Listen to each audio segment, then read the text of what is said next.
시편 78편 1절에서 8절까지만 보시겠습니다. 내 백성이여 내 교훈을 들으며 내 입의 말에 귀를 기울일지어다. 내가 입을 열고 비유를 베풀어서 옛 비밀한 말을 발표하리니 이는 우리가 들은 바요 아는 바요 우리 열조가 우리에게 전한 바라. 우리가 이를 그 자손에게 숨기지 아니하고 여호와의 영예와 그 능력과 기이한 사적을 후대에 전하리로다.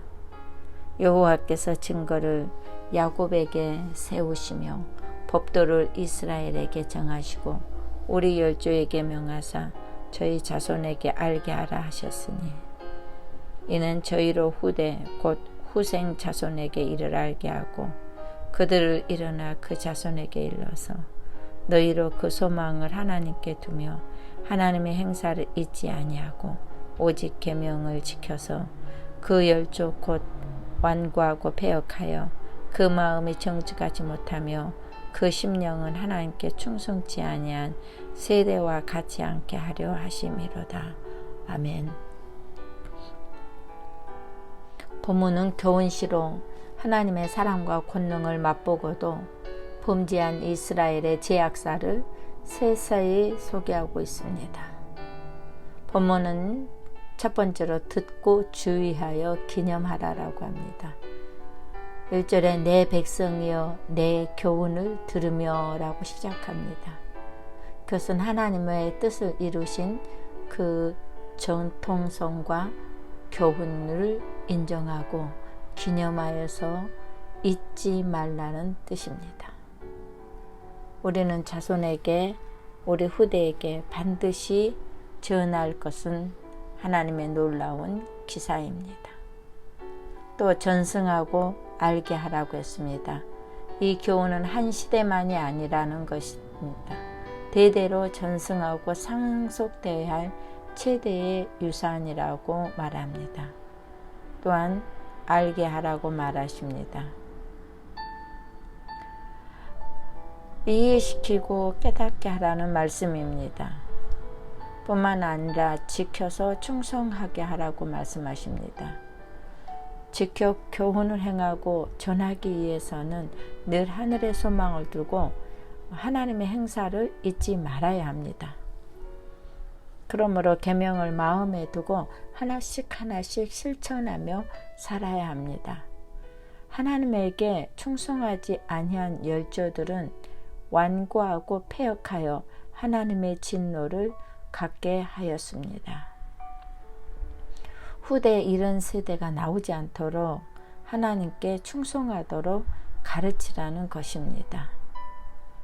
9절로 11절에 보면은 에브라임 족속은 군사적인 힘은 있었으나 하나님의 은혜를 저버리는 배교를 하여서 행위를 자행하는 그런 범죄로 말미암아 하나님의 심판이 크게 있었습니다.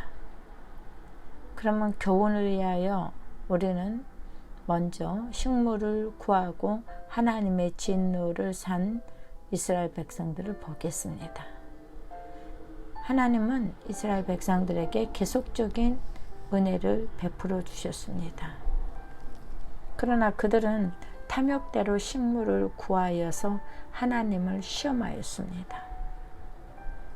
이스라엘 백성들을 광야까지 인도하실 때는 분명한 하나님의 깊은 뜻이 있고 또 함께 하시는 그 약속이 있음에도 불구하고 18절에 그들이 그들의 탐욕대로 음식을 구하며 그들의 심중에 하나님을 시험하였으며 라고 기록되어 있고 19절에는 그뿐 아니라 하나님을 대적하여 말하기를 하나님이 이 광야에 식탁을 베풀 수 있으랴. 이렇게 저들은 하나님 앞에서 불경건한 행동과 태도를 하였습니다. 그러나 하나님은 어떻게 하셨습니까? 23절에 보면은 위에 하늘의 궁창을 명령하시고 하늘문을 여셨다고 그랬습니다.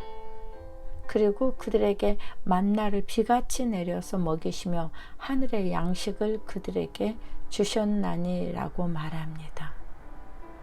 누가 궁창을 명령하며 누가 하늘을 열겠습니까?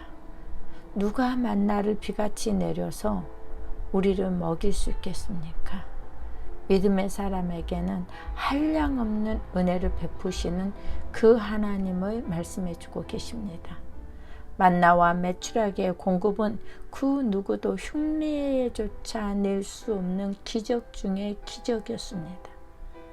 그러므로 27절에 보면은 저희에게 고기를 티끌같이 내리시니 곧 바다 모래 같은 새라.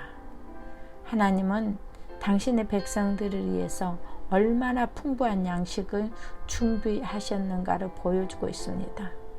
그러나 이스라엘 백성들은 그 놀라우신 하나님의 비밀을 볼 수가 없었습니다.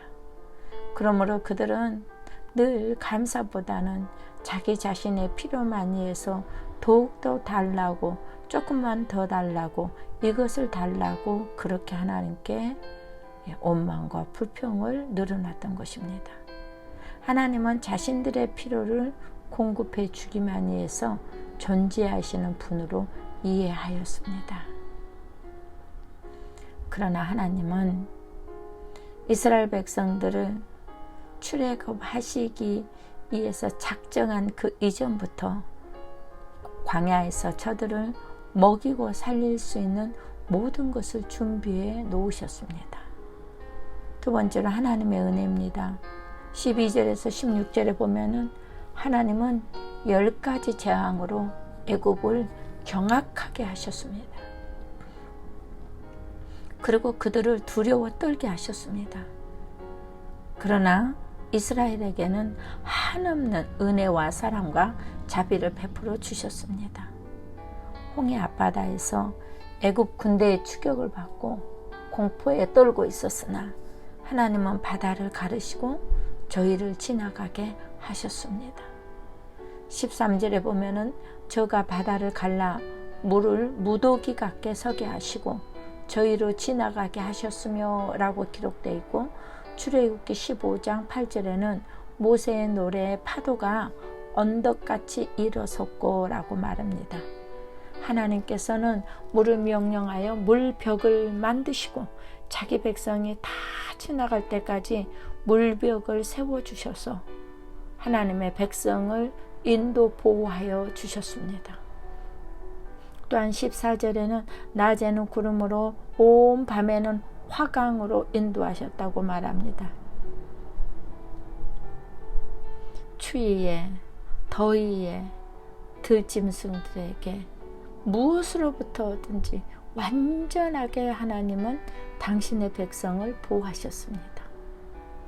또한 15절에 광야에서 반석을 쪼개시고 깊은 수온에서 나는 것 같이 저희에게 물을 흡족히 마시었으며 라고 말합니다. 광야는 물길이 없는 곳입니다. 강도 조그만 연못조차도 없는 곳이 광야입니다. 그러나 하나님께서는 반석이신 자기를 친히 쪼개셔서 그 안에서 끊임없이 솟아나는 그 물줄기로 인하여 양떼, 소떼 모든 짐승뿐만 아니라 거기에 그 많은 숫자들이 마음껏 마시우는 물을 허락해 주셨다고 말씀하십니다. 그러나 이 백성들은 또 그것이 자기들이 원하는 것이 채워지기만 하면 또 다른 것을 가지고 불평과 반역으로 계속 하나님을 대항했습니다. 그들은 감사보다는 탐욕에 빠지고만 이스라엘을 보고 우리는 교훈을 받아야 됩니다. 하나님의 약속을 믿지 못하고 불평, 불만한 불신앙이 아닌 하나님의 은혜를 기억하여서 우리는 그것을 기록하여 전하고 하나님이 이스라엘에게 행하신 기이한 일들을 우리는 많은 자손과 우리 후대에 전해야 될 줄로 믿습니다. 역사는 기억되지 않으면 쓸모가 없습니다. 그러나 기억하는 자에게는 하나님의 그 역사는 내가 그 시대의 주인공이 되고 소망이 되어서 그 뜻을 이루게 하십니다. 오늘 우리는 믿음으로 약속의 말씀을 붙잡는 자가 되어야 됩니다. 그들은 광야만 봤더라면은 정말 메마르고 아무것도 없지만은 광야 뒤에 숨겨져 있는 하나님의 계획을 보게 되면은 감사와 하나님께 그 은혜에 대한 사랑을 얼마나 깊이 헤아릴 수 있겠습니까? 저와 여러분도 지금 현실에 있는 처해 있는 상황을 보지 말고 영적인 눈이 열려서 그 너머 담장을 넘어 더 깊게, 더 높게, 더 아름답게 하나님의 기이한 역사가 임하가 됨을 믿음으로 나아가서 성취하는 여러분 되시기를 바랍니다. 믿음은 바라는 것들의 실상이요 보지 못하는 것의 증거라고 그랬습니다. 말씀의 역사는 이와 같이 놀라운 역사를 이루십니다. 아멘. 기도하시겠습니다. 은혜가 풍성하신 우리 하나님, 우리의 건망증에서 우리를 건져내 주시고 회복시켜 주시옵소서.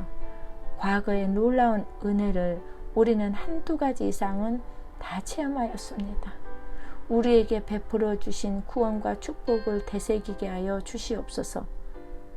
하나님 백성에게 소망을 주고 일어서서 기도할 수 있는 힘을 부여하시려고 오늘 우리에게 유익한 교훈과 영감을 주는 경험이 축적된 역사를 유산으로 남겨주셔서 감사합니다.